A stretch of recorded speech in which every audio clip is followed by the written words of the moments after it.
I'm going to interrupt your regular weekly conversation with a different kind of chat. On the show, you've heard me talk about the relaunch of All About Beer, the long-term publication that we brought back online. And through that platform, we've launched a new podcast channel. It's called the All About Beer channel, and it has a variety of shows. As a bonus episode last week, you heard the first episode of the All About Beer podcast hosted by M. Sauter and Don Tess. And this week, I'm glad to present the Brewer to Brewer podcast. It's a show where brewers take over the show and interview one another. The conversations will lift the brewhouse veil, revealing what really happens inside of a brewery and how the brewers develop their recipes, while offering key insights into the issues that matter to them most.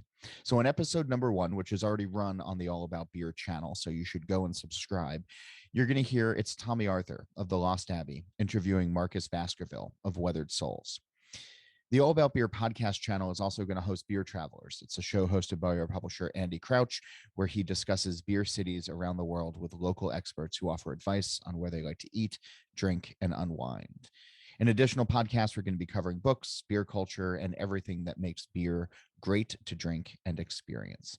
So please go and subscribe to the All About Beer channel, which is different from the channel that you're listening to right now. Confusing, yes, but go subscribe to the All About Beer channel and check back regularly for new episodes, which will be dropping weekly. You should also go visit allaboutbeer.com for fun and engaging new content about beer and to check out the incredible and unparalleled archives dating back more than 4 decades. All About Beer is on Twitter, Facebook, Instagram, and even TikTok at All About Beer. And if you'd like to support All About Beer and all of our contributors, podcasters, and beyond, please donate to our Patreon. It's patreon.com/allaboutbeer. And we've even included a tier for professional breweries and companies that want to support independent journalism in the beer space. But for now, thank you again for all of the support. And I really hope you enjoy all of the new podcasts from All About Beer, including this episode of Brewer to Brewer. This is the Brewer to Brewer podcast from All About Beer, a conversation that goes beyond the brewhouse and into topics that matter to professional brewers and curious beer drinkers. Visit allaboutbeer.com and follow on social media. And to support journalism in the beer space, check out patreon.com/allaboutbeer. Hello, everyone. I'm Tomme Arthur of The Lost Abbey. And this week, I'm glad to be talking with my friend Marcus Baskerville of Weathered Souls. We'll get into that in just a moment. But first, this message. First Tea is a proud sponsor of the Brewer to Brewer podcast. They've been working with brewers on a wide range of ingredients and delicious beers. First Tea combines the flexibility of order sizes with the experience you need to create innovative and successful tea beers. They get you the most direct from farm tea selection, so you are working with flavorful and consistent products. You can find more about First Tea's collaborations with brewers and tea ingredients by visiting blog.firsttea.com. That's blog.firsttea.com. Marcus, how you doing today? Doing fantastic. Yourself? Looks like you probably are starting to have a hot San Antonio summer. Is that what the outfit represents today? We're at 50 something days of 100 plus. Man alive. So how's the cold box feel? It's been absolutely ridiculous out here. And then cold box is a wonderful thing during the summer. It's like sometimes it's felt better in the cold box than it's refreshing for sure. And then outside of that, gearing up, we had that extensive week of events this week. So been putting in a lot of time towards that the last couple of weeks, and it's been okay so far. So when do you get back to California, Sacramento in a little bit better weather? So I just had to cancel a trip. I was actually supposed to be in NorCal last week to brew with Alvarado Street and Humble Sea. But I recently had a brewer quit on us, and so put me back in the brew floor. And I would have felt bad if I was on the beach golfing in Monterey while my few employees were here slaving away. So that is that trip. Yeah, that is the concern of being in charge, huh? All right. Yeah. Well, what kind of leader would I have been if I was on the beach golfing and they were here struggling to get ready for the week of events? So I said, let me put my boss hat on and get to work. Well, it sounds like you did the right thing. I got about 10 questions, maybe a few more for you today. So I thought I'd kind of get into them, but there's they go in all kinds of directions, but it should be pretty cool. And some of these things I don't actually know the answers to. So let's get this seriously easy question number one out of the way. Who is Marcus Baskerville and how did you get here today? Also, are you drinking anything right now? Yeah, so me, Marcus Baskerville, I am originally a Rancho Cordova native, born and raised. For those that aren't familiar, it's kind of a little subsidiary of Sacramento. Let's see, I got into beer, it seems like forever ago, but really not that long ago, about 2008, 2009 timeframe. Got introduced to it through some relatives and, a couple little things I enjoyed, a couple little things not so much. Especially because I come from like a super like cocktail liquor background. I was more so into drinking Hennessy and Ciroc and stuff like that versus beer. And then even then, when I was around beer, it was river beers. For those unfamiliar with Northern California, we have a lot of rivers and we do a lot of floating during the summer and stuff like that. And so there was a lot of things like Natty Light, Bud Light, those types of beers. And I really didn't gravitate towards those. In 2013, I had the opportunity to move to San Antonio from Sacramento area, and there kind of increased my home brewing. I got in a car accident, and my job was 1 mile away from where I was living at the time. And I said, you know what? I'd rather spend money on home brewing equipment than fix my car. So got some upgraded home brewing equipment and kind of got to work. Me as a person, I guess, really I'm very prideful, I'm competitive, very dry in a sense, and very straightforward for those that know me. But one thing is I'm a very loyal person and support my friends and, big family man. I have 2 kids and, I come from a very family-oriented background. My parents have been married for over 40 years. And so that's one of those type of morale things that are kind of bestowed within you in a sense. So being a big family person, being in Texas has obviously made that a little bit difficult in a sense because I don't get to see them that often. But outside of that, yeah, that's kind of who I am as a person. Right now, what I'm drinking is coffee. I'm on 60 plus hours of work currently this week and still have 2 more events to go. And so I've crafted my own Mexican hot chocolate nitro cold brew at Starbucks. And so I drink those about once a day for like the last week. Does require extra time on the Peloton? Actually, I haven't been on the bike lately. I've been running more. I ended up getting a really bad sinus infection like 2 months ago, and it completely derailed my fitness for a couple of weeks. And so when I finally got back on it, we hosted a 5K event for the brewery. And so I participated, did okay, and it motivated me to want to start running more. And so, yeah, I put in probably typically I get 20, 25 miles a week now running versus the bike, trying to supplement the bike every once in a while, but I really need to get back on it. I've been slacking quite a bit. Did I see you ran some? Yeah, you ran some kind of long distance or almost an hour the other day.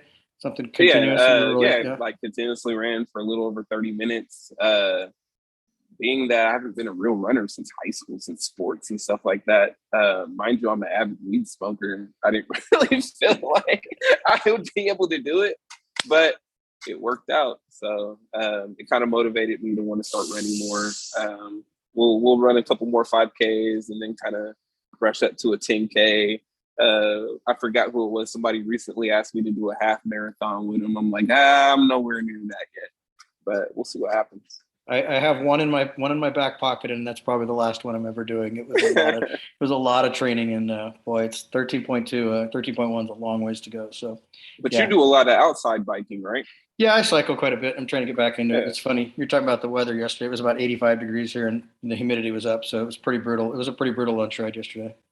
I still regret not moving to San Diego. I was supposed to move to San Diego when I was 19 years old, and the traffic is just so bad that it derailed me from wanting to move there. And then one of my friends that I was going to move with moved like a couple months later, and I have regretted it ever since. San Diego is my all-time favorite favorite place. Well, it's a great place to raise the kids. So you just figure out how to get your butt here. Let's Right. talk about the Weathered Soul side of things. Talk about like how Weathered Souls came to be, and I'm really curious as to the naming choice and how you guys kind of settled in on that. Yeah, Weathered Souls. So originally, when I first started getting engulfed into like the San Antonio culture of beer, I started bringing beers to a lot of different bars, restaurants, breweries, different little things like that. One of the things that set me off apart from the very jump was here, it was always more of those traditional German style, maltier forward beers and different things like that.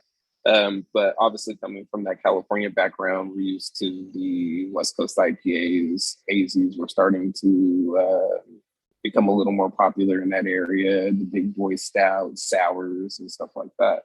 And so those were the things that I wanted to homebrew, and took to homebrewing very well. Won a couple of awards early on and started bringing, beers around for people to try. And so this local brewery called Busted Sandal, they had let me do a tap takeover. And I went ahead and I think it was 3 beers and all 3 of them sold out that night. So then they ended up offering me a job like a week or 2 later as an assistant brewer. So I worked there for about a year, learning the do's and don'ts of brewing. More so the don'ts. But being one of the, being the type of person that I am, I grew unhappy very early on. I mean, and it's typical of what the beer scene is, right? When you come in as an assistant brewer, you're doing a lot of cleaning, you're doing a lot of maintenance, you're an assistant. But that wasn't enough for me.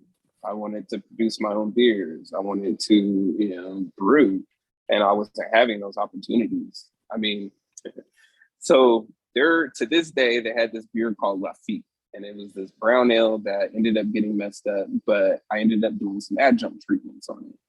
And I remember the guidelines of what they gave me as far as the adjuncts that I could use. And I went ahead and skipped that entirely. And I just added what I wanted. And it's still their highest rated beer to this day.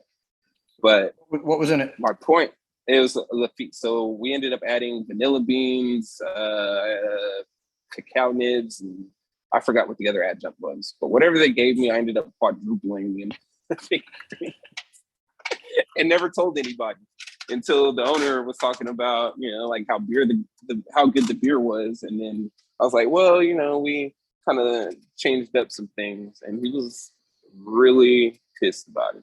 I can imagine you couldn't pay for all that stuff, right? That junk's are expensive.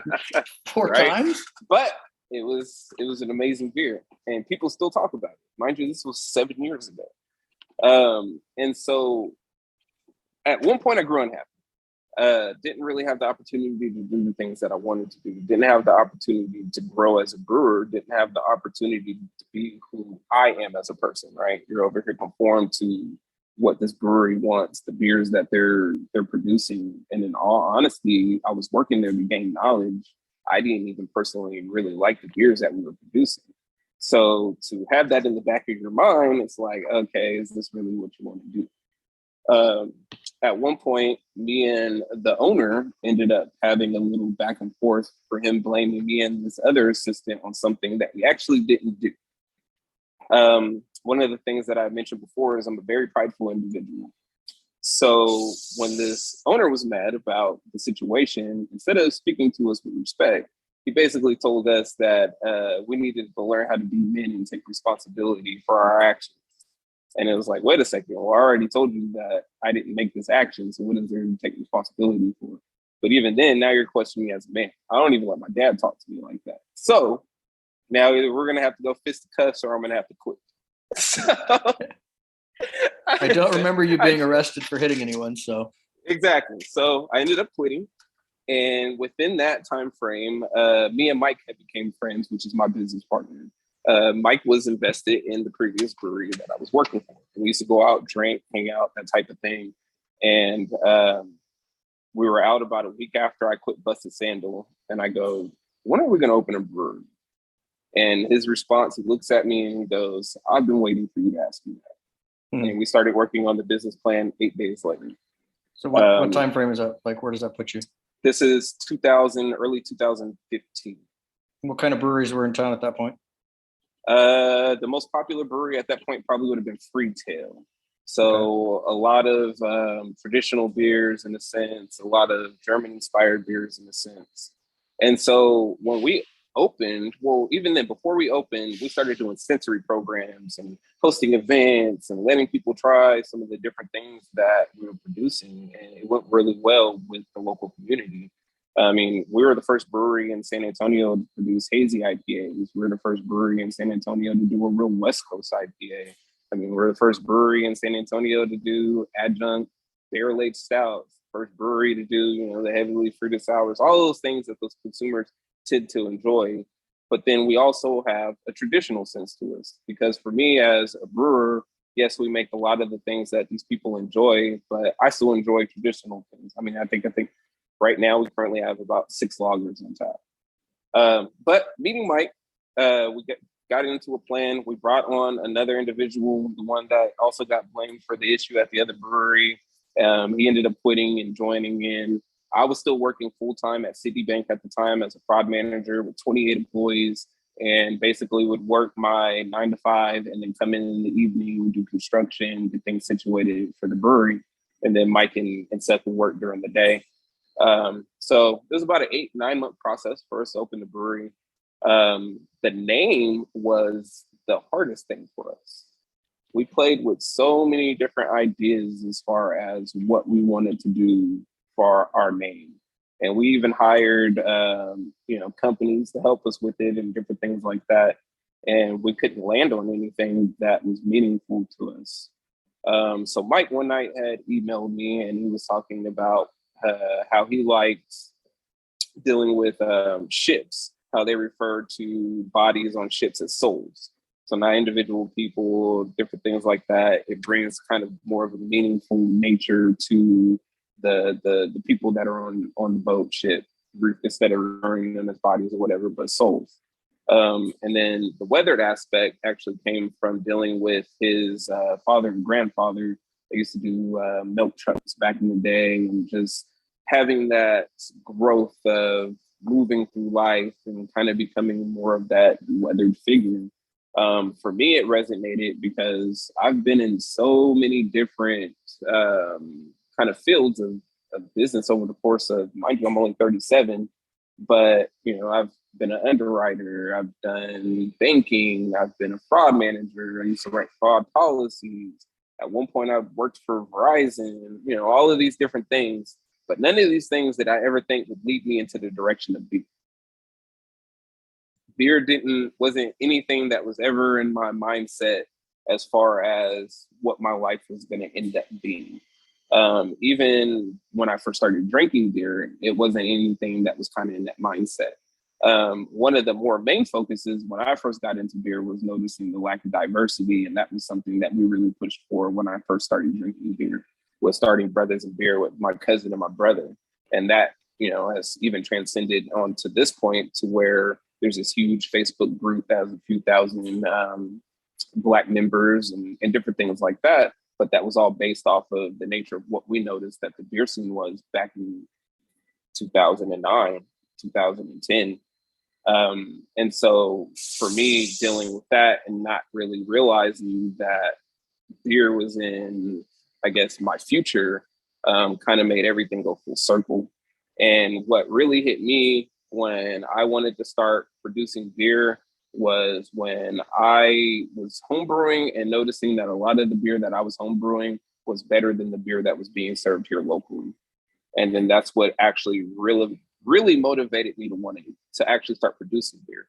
But then the other thing is the pride nature that I have, and the fact that there weren't, or I'm not going to say aren't, but are very little renowned Black brewers in this industry. And that was something that just nitpicked at me for so long.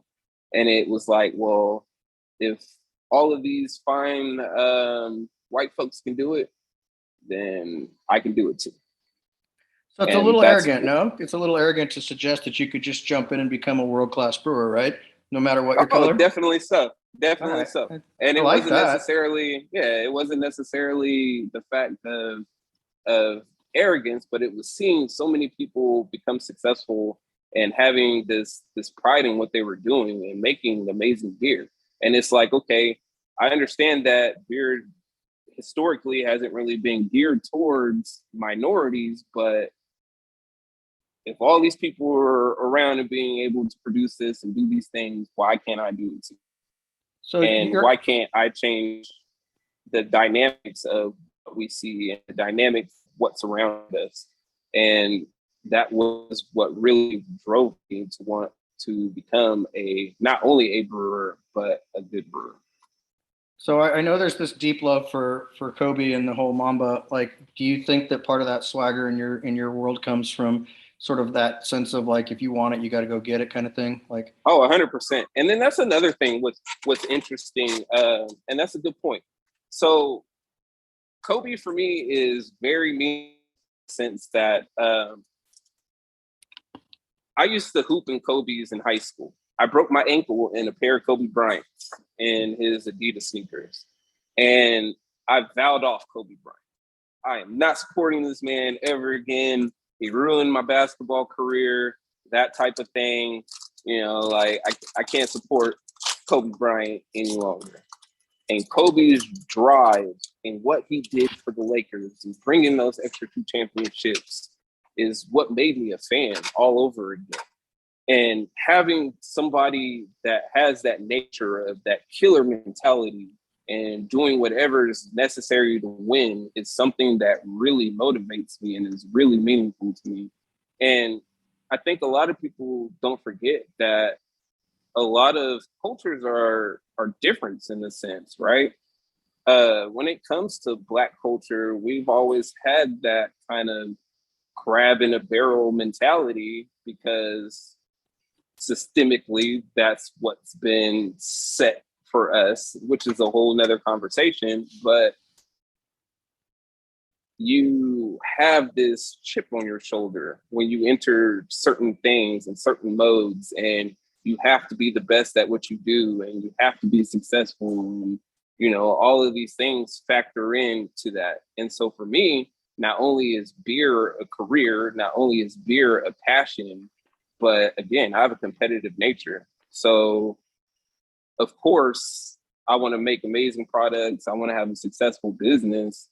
But if I do that, I also want to be recognized for the things that I'm doing. I also want to be, you know, somebody who they speak your name, and when they do, it's something positive in that sense. And that's always been something that's kind of been at the back of my head, brewing wise, you know, like, and it's funny because I just had one of our old brewers come in, and you know, to the benefit of John Hall and all the other writers, we just got put into the world greatest beers book. And so when I had mentioned it to the old, because he was part of the original Black is Beautiful brew day, he was like, he was like, I know that had to be meaningful, but he was like, man, you're always chasing that clout. And I'm like, it it resonated with me because I was like, you know what, he's not wrong. But at the end of the day, I mean, it hasn't been a bad thing for me thus far. So sure. why not continue? Right? Do you think the invitation to the One Name Brewers Club is coming? I doubt it, but we'll see. There's certainly room. There is no Marcus currently in the one name Brewers Club, so maybe that invitation's in the mail. Right. All right. So I have a question for you. It kind of goes back to being African American in this kind of universe, and I find it very interesting because you had made a post earlier in the year about coming home and being close to your house. And I believe a police officer pulled you over for not making a turn signal or something close to home. And while we're in the beer space, this is a totally unique thing to a Black male. And I think it's really worth telling the story because to me, it was fascinating to read it. So can you just share with us what that was? Yeah, it's crazy because we've been having a lot of, so we live on the west side of town. West side of town for San Antonio is kind of the like hood scene. Now, we don't live in a hood neighborhood. It's like one of those situations where you live outside of the hood, but you're still pretty close. But the hood has started to filter into these neighborhoods. And so, yeah, like I'm literally, the stop sign is 2 houses away from me. So stop sign, my house, or neighbor's house, my house. Cop isn't even behind me. He's just parked on the side of the street. At the stop sign is a turnaround. So it's not even like you could just go straight. So really the only direction, unless I live in a house to the right, is to go left, which is a through street. So mind you, I'm 2 houses away. Go ahead, make that turn. Fully stop at the stop sign. That wasn't the issue. Fully stop at the stop sign. Make my turn. Cop ends up pulling me over literally in front of my house. So first thing I do, obviously, is turn on the camera on my phone, and I open my garage and put my hands on the steering wheel. So officer, comes up, hey, you didn't use your turn signal. Officer, I'm 2 houses away from the stop sign, and even then I have to turn left. And on top of that, there were nobody behind me. Like, there were no cars behind me. Well, I was behind you. No, technically you were pulled over to the side of the street. But he didn't even ticket me. The problem was he was profiled because of these issues that have been going on in the neighborhoods. I don't look like the type that lives in this neighborhood. And so that he's really not pulling you over for not using that turn signal. He's pulling you over to find something wrong. So he runs all my information, that type of thing. Mind you, I can still carry now, but we can do that in Texas. And then he gives me like one of those little warning papers and sends me on my way. But it's the fact that we still have to go through those situations in my own neighborhood, 2 houses away, that I get pulled over for something that the normal individual would not get pulled over for if they were in that situation. If I remember correctly, you were really frustrated and really kind of put back by that whole sense of this is the world we still live in kind of thing. Yeah, I mean, it's crazy that we still have to be on high alert of just a general traffic thing like, hey, I'm making a left, I can't make a right, and there's nobody behind me, but let me use my traffic signal for a ghost just so I don't have the opportunity to get pulled over. So it is very frustrating and deflating that we're still kind of at this point within, our country that we have to be on such high alert for everything. And then the fact that I have to turn on my camera and record the conversation just in the sense that I don't even know if I'm going to make it to my garage because these cops have the issue. And then his initial response, is confrontational. It's not even like just having a conversation. Why are you starting off the conversation confrontational? I'm not being confrontational with you. I'm not like, why did you pull me over? So if I'm not presenting that same energy, why present that energy to me unless you're trying to cause the issue? I mean, on some levels, some people don't make it to the garage, right? That's been a reality, and that's kind of what the takeaway from your kind of expression was, I'm lucky to have made it to my garage, right? Pretty much. Crazy. All right, so I have a few great questions to come back to, but I think we should take a little break right here. So if we could hold on for just a couple minutes, if you're with us, there's some cool things coming out of the break. Just a quick moment to check up and let our sponsors get their message in, and we'll be right back. First Tee is a proud sponsor of the Brewer to Brewer podcast. They've been working with brewers on a wide range of ingredients and delicious beers. First Tee combines the flexibility of order sizes with the experience you need to create innovative and successful tea beers. They get you the most direct from farm tea selection, so you are working with flavorful and consistent products. You can find more about First Tee's collaborations with brewers and tea ingredients by visiting blog.firsttee.com.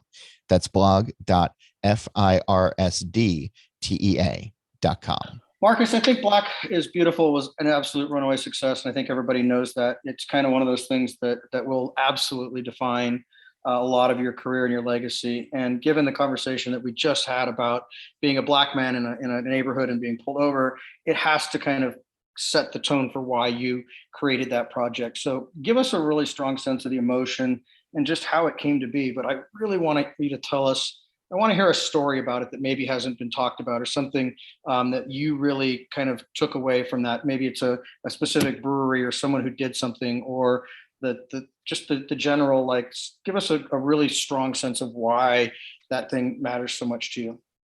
Yeah. Well, I've talked about this on Facebook before.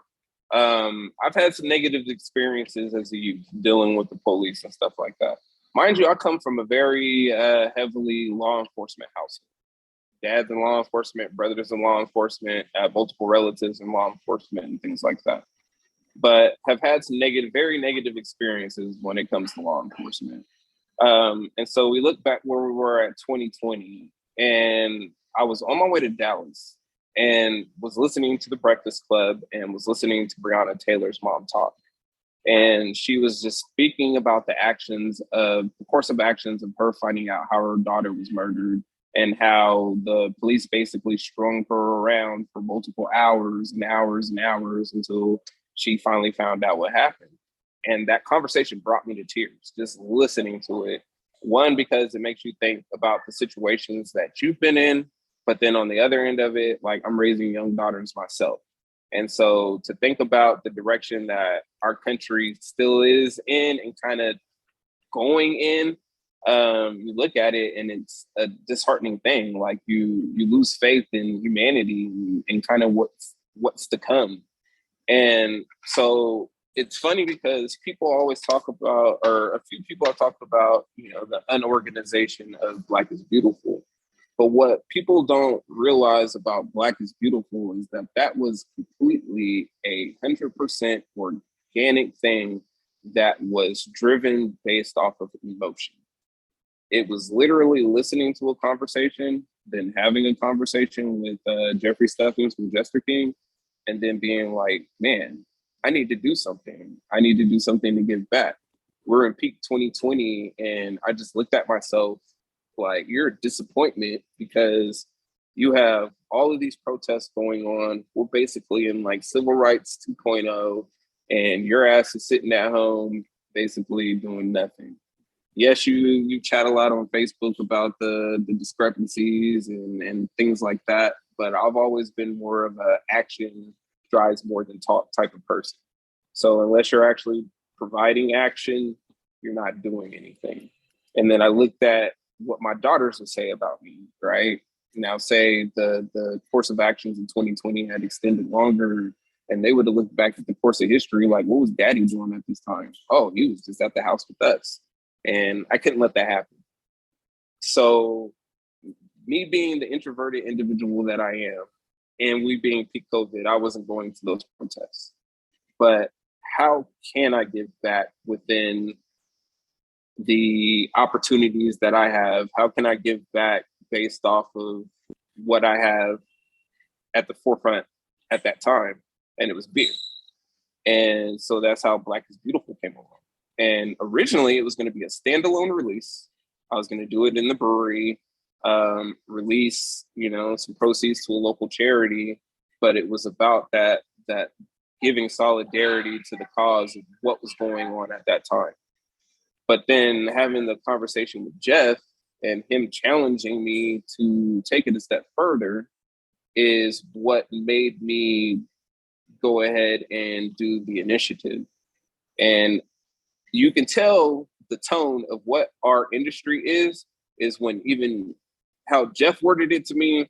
He was like, I would understand if you don't want to, but you should turn this into a collaboration. And that sentence right there tells you where kind of the general consensus of where our industry was at that time. Like, do you really want to go through the troubles of doing this? But I think it's something that could be great. And so I thought about it over the course of that 24 hours, like, how could I, and what was hard for me was the fact that we're at 9,000 breweries, right? Well, you figure 8,900 and some change of those are Caucasian-owned breweries. And here I am asking these 9,000 breweries to go ahead and produce a beer called Black is Beautiful, and then engage into conversation, engage into wanting to help your diverse communities and then give money and proceeds back. But not only that, but the long term. So take it a step further and continue to do these things to build up your communities. And we know that the brewing industry has the opportunity to be very diverse and has the opportunity to be very inclusive, but we're not there yet. And so I look at Black is Beautiful two ways. I find that, yes, it was very successful in the sense that the amount of money that was raised, I mean, it was, close to $4 million. It helped out a ton of different organizations, a ton of different foundations and things of that such. But again, we have 9,000 breweries in the United States and we had 1,400 participate. So even then, that's still 7,600 breweries that didn't have anything to do with that initiative or Black is Beautiful or whatever the case may be. And mind you, we're in peak COVID. So those breweries that didn't do it because of the financial concerns and different things like that, I guess you can use that as somewhat of an excuse. But we also know that there were a lot of vendors, a lot of businesses that were giving free ingredients and a lot of heavy discounts to kind of compensate some of that. And so I don't really take that excuse too much. I kind of, roll my eyes when people give that excuse, but I guess it's an excuse. So I see it from two separate ends that, yes, it was a wonderful thing that we had 1,400 breweries participate in this and we did a huge thing. It had international attention. That's amazing. But we still had 7,600 breweries that didn't participate. So to me, in that sense, we still have a long ways to go as an industry as far as what we see as diverse and what we see as inclusive. And I mean, Tomme, because we're on the board, we deal with these conversations daily and then deal with them in the meetings and dealing with the DEI stuff. And that Dr. J thing always rings in the back of my head, you wouldn't need a DEI committee. You wouldn't need to make sure you're talking about DEI if that was already included in your culture of who you are. For sure. And so the fact that we have to have these discussions, we have to have these trainings, we have to have these different groups within different guilds and, businesses having to bring in DEI people to talk to their staff. It's a great thing that we're doing it, but it's terrible that it's necessary. It's a very odd sense of how to accomplish something, or how to change the culture, right? And so, dealing with Black is Beautiful, and people are still brewing the beer. People are still doing amazing things with it. But then also, again, I'm a competitive person. And so dealing with that, Black is Beautiful was stagnant. I mean, you're not having continual breweries of the 1400s and, all of that kind of continue. And I didn't want the motivation behind it to die. I didn't want all of the things that it did accomplish to die just because, over the course of time, things have slowed down. And, that's why we're doing the incubation program in Charlotte. It's kind of the next transition up from Black is Beautiful and kind of what I can continue to provide to the industry, based off of what I'm able to do anyway. And so it's funny, I was on a Peloton ride and I was riding to Toome. And Toome talked about passion and purpose and how your passion isn't always your purpose and your purpose isn't always your passion. And it resonated with me because DEI work, social justice work, being in the forefront of a international initiative, those were never things, again, just like brewing, that I never had in my thought process. I've always been a supporter of diversity, again, and always been a supporter of bringing more women, bringing more Black people into beer since I've been in it. But I never wanted to be the spokesperson for it. And I realized that even though that's not what I wanted, it has become my purpose. And if I could be in a position to provide people that look like me, that didn't have the same opportunities as I had to get into the industry, because I had it pretty easy compared to a lot of people that look like me in the industry. I didn't have to worry about financing and all of that type of stuff. My business partner, Mike, truly blessed me with what I have here at Weathered Souls. And so a lot of people like me don't have those opportunities to be able to say, hey, when are we going to open a brewery? Let's get to work. Like, that doesn't happen. And so I've looked at that. It's become my purpose to be able to be that individual that provides for other people of likeness culture. So based off of Black is Beautiful, I've been able to build up all of these relationships, with Brewer, with Yakimichi, with White Labs and places like that. And some people don't have these relationships. And so if I'm able to go and ask and say, hey, Brewer, can you assist me with, creating an educational program for malting, and then donating $100,000 towards the program, and they do this, then it might not be what I want to do with my time, but it's needed, and I'm here to do it. And I've found that this within the industry, not only trying to produce fantastic beer, my other purpose here is to drive diversity and create change within this industry. So you and I were lucky enough to spend the early part of June in Washington, D.C. And there was a very specific thing that happened in Washington, D.C. with regards to the Supreme Court. And at the exact same time that we were there doing our messaging and stuff for the BA, you also got to go hang out and go to the exhibit at the Smithsonian, right? So how crazy was it to be there for Black is Beautiful, and at the same time to see this other landmark civil rights-ish kind of thing, right? Personal liberties going on. I mean, it's such a clash, right? I guess the takeaway is you went on Thursday to the museum, right? And then Friday was the decision. Yeah, like Friday was the Roe versus Wade stuff. Just give me the experience of what that meant. Like, it's like the high and the low, or what did that look like? It's interesting. So to be able to see myself in American history and see all it, and it's not just myself, it's all the work that my staff put in. My sales let me jump in real quick. Tell people what this exhibit, what was in it, right? Like, explain what you went to go see. Yeah, so Black is Beautiful was submitted into the Martin Luther King Jr. Library. And on the fourth floor, they have a display with the quote of myself, what Black is Beautiful is about, and a can from one of the local DC breweries that produce the beer. And so to be able to see that in a quote from myself in American history, and Black American history at that, this is something that is always going to be there. Like, it literally brought me to tears. And this goes back to the conversation I had about my children and what was daddy doing at this time. This is something that they'll be able to see for the rest of their life and tell their kids that, hey, my daddy was doing this during this time and he accomplished this.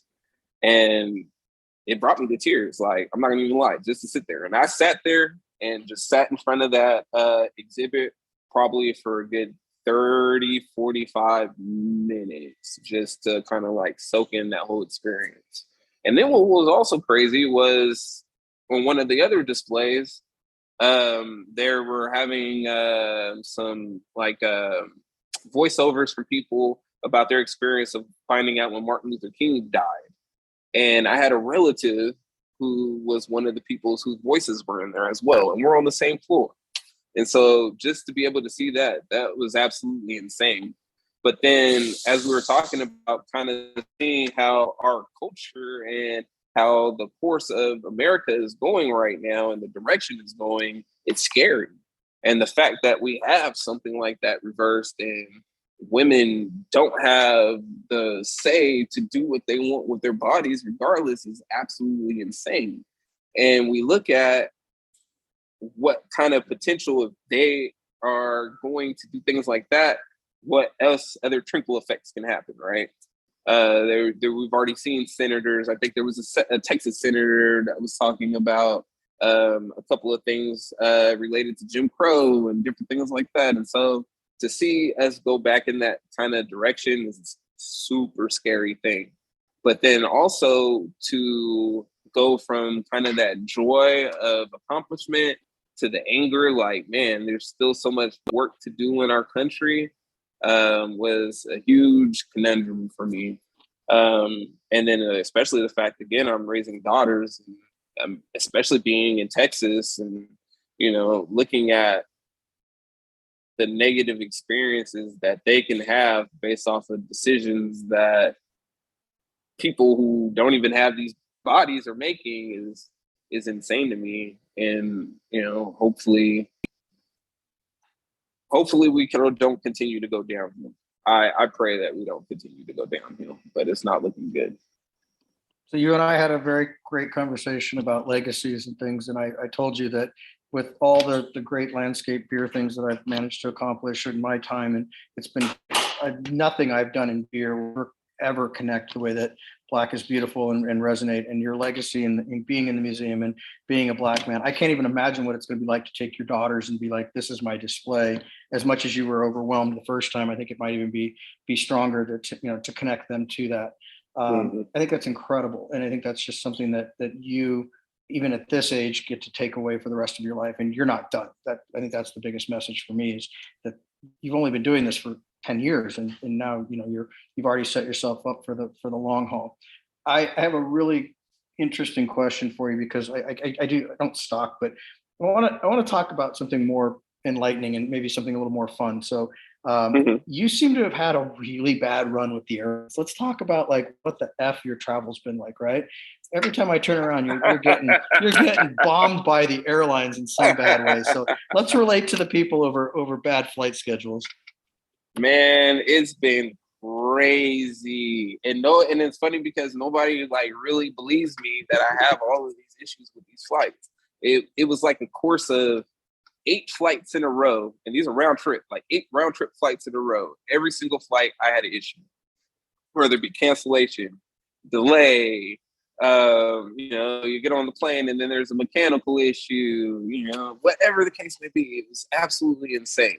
And I had one of my local members fly with me to Miami for Wake Fest this year. And guess what happened? Our flight on the way home gets canceled. And then our flight the next morning is delayed. And he was like, and we almost had to like look for another flight. And we're on the way back, and he was like, man, I'm never flying with you ever again. So we're coming back from Minneapolis, and me and a friend are going to Vegas, and flight delay. Man, I'm never flying with you ever again. So now I've had about 3 people tell me that they're never flying with me ever again, just based off of, these continual flight delays and things like that. And so now I've started flying for convenience. So there's only certain airlines I'll never use Frontier, I'll never use Spirit or anything like that. It's always American, United, Delta, or Southwest. But now I fly with whoever it seems like can get me there the fastest, and whoever hubs like layovers are in the non-problematic airports. And so that's how I've started planning my travel versus, loyalty to one airport or whatever the case may be. It was so disheartening, like having continual issues after continual issues with flights, that I literally almost started canceling all of my trips just because it was becoming such an inconvenience. Did any of the airlines do you right, or do you like super right, or like all kind of blanket issues? You always have to complain. I remember the first time dealing with Southwest, and I got stuck in St. Louis, and I have, we're 2 exits away from the airport. So there's multiple employees of Southwest that frequent, and just the airport in general, that frequent our brewery. And so I reached out to somebody to ask them to see what was going on with this delay. She was telling me, your flight's probably going to get canceled. It's showing that they don't have enough employees for the flight. So flight ends up getting canceled, and everybody's pissed because they delayed this flight like 3.5 hours before they decided to go ahead and cancel them. And now we're stuck here in St. Louis overnight. I'm not sleeping in the airport. But then I also know that if it's an employee concern or issue with you not having enough flight attendants, that's your problem. Mechanical issues, that's one thing, but that's your problem. So the lady, as I'm trying to talk to her, is basically telling me that I'm asked out. You're you're going to be stuck here overnight. No, ma'am, I'm not going to be stuck here overnight because I know for a fact that this was an employee issue. Well, I'm showing it's a mechanical issue, blah, blah, blah. Lady, you're full of shit.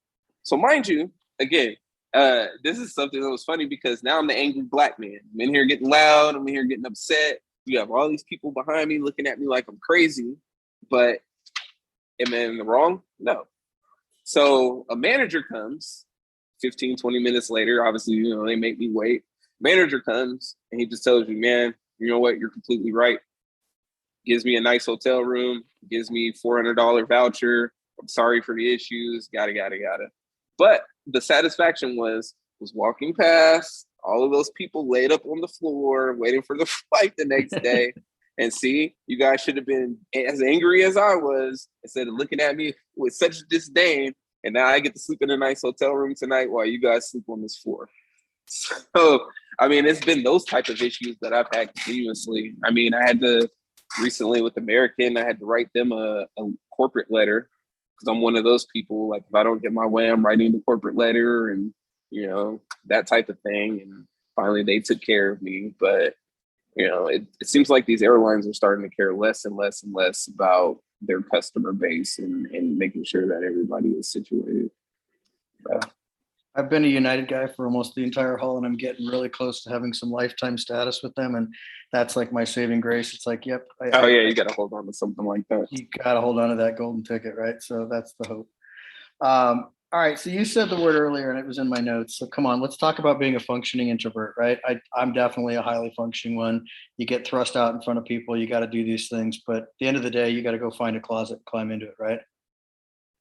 How do you recharge the batteries? I had to do that 3 or 4 times yesterday.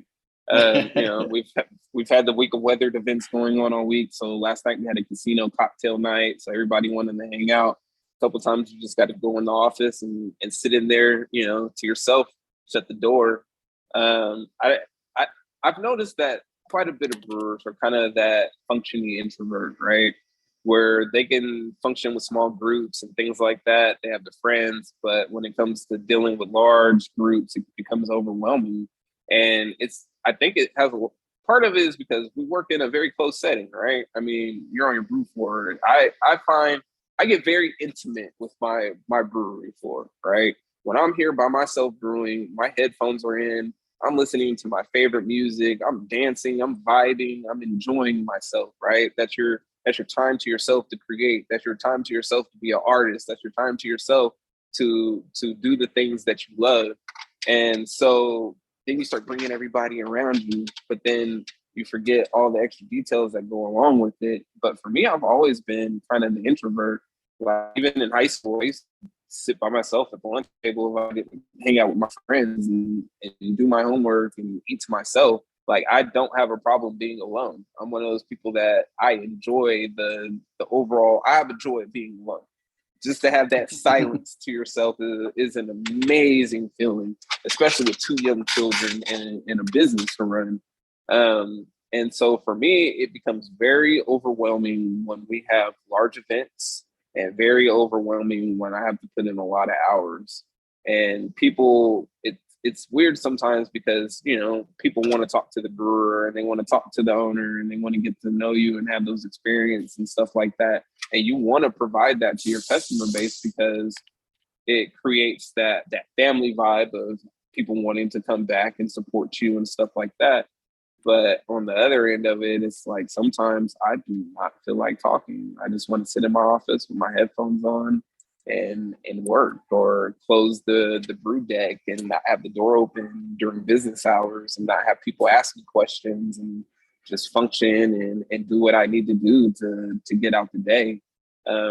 It becomes the point to where, I mean, even, my significant other knows after these events, he needs time to reset, leave him alone. When I come back from trips, typically I need a day to just digress and kind of get better. For me, what it is typically a Peloton ride or a treadmill run, and then some exotic weed. And that typically puts me back kind of in the space of being able to function again. There's still but pressure I because definitely you gotta be a dad too. I mean, that's and that too. you know. And so, one of the things that I've had to start doing is because of travel and different things like that. You know, I'm not always here for my kids, especially as much as I travel.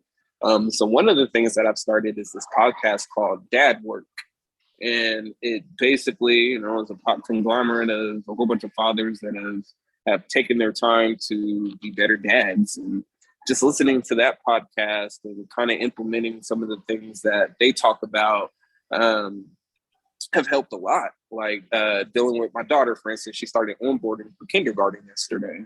And so she's gone through this like phase to where she's been doing some unnecessary like fussing and crying to get their way type of thing. My kids are very spoiled.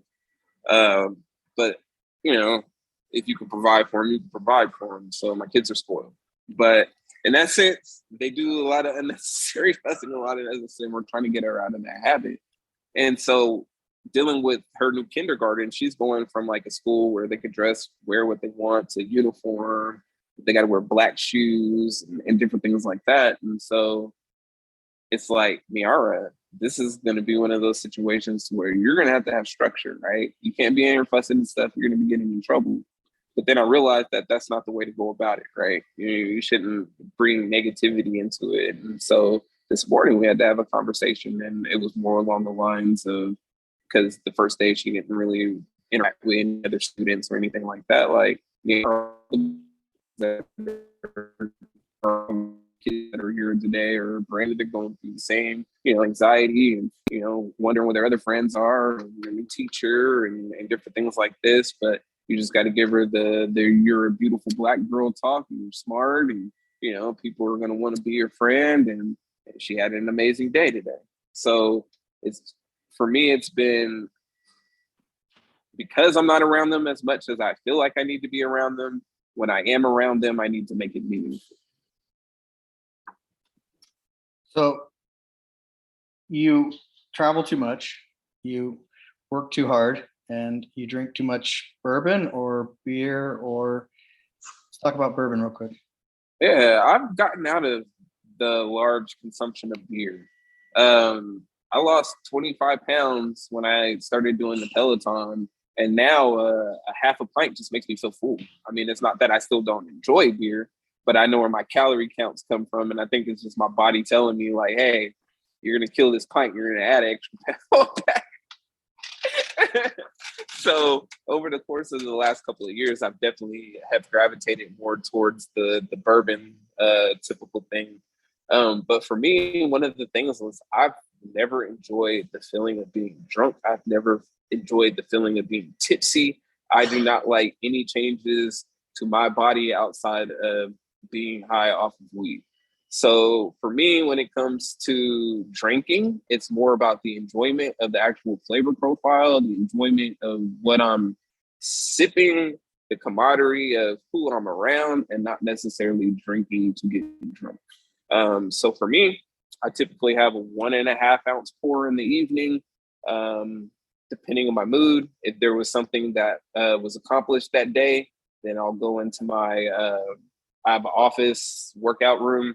I have a fancy 45-year Remy barrel that has all my allocated, you know, rare, fun stuff. And then in the kitchen, where that's to the public, I have my bourbon cart. And that's all the, you know, Elijah Craig's, Jack Daniels, Buffalo Trace, you know, all the stuff that I don't mind sharing. And that would be the everyday drinking thing. But for me, I typically don't drink that much. It's more so of, hey, I'm going to have this little 1.5 ounce pour in my evening. If it was something amazing happened in the day, like finding out I was in the greatest, you know, beer book, I had to pull out the Thomas H. Handy for that. But, you know, it wasn't about getting drunk or anything. It was just about enjoying that moment more so than anything.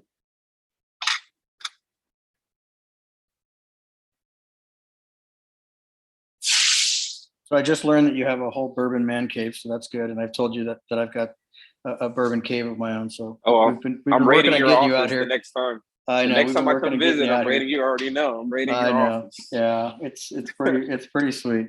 I think this is a great point for us to jump out and call it a day. We've got work to do, and sounds like it's a great opportunity. So I wanted to let everybody know Marcus will be back on the next episode of this show. He'll be the host, and he has yet to name who he'll be conversing with as the brewer of his choosing. Show will be on in about 2 weeks' time. Make sure you guys tune in for that. Visit allaboutbeer.com and follow social media to support journalism in the beer space. Check out patreon.com/allaboutbeer. I am Tommy Arthur of the Lost Abbey. That is Marcus Baskerville of Weathered Souls. Thanks for listening. Hope you guys had a good time. This episode was brought to you by First Tea. First Tea delivers the ingredients and experience brewers need for delicious beers and innovative flavors. Flexible order sizes and direct from farm teas for your next brew. Find out more about First Tea by visiting blog.firsttea.com. That's blog.firsttea.com.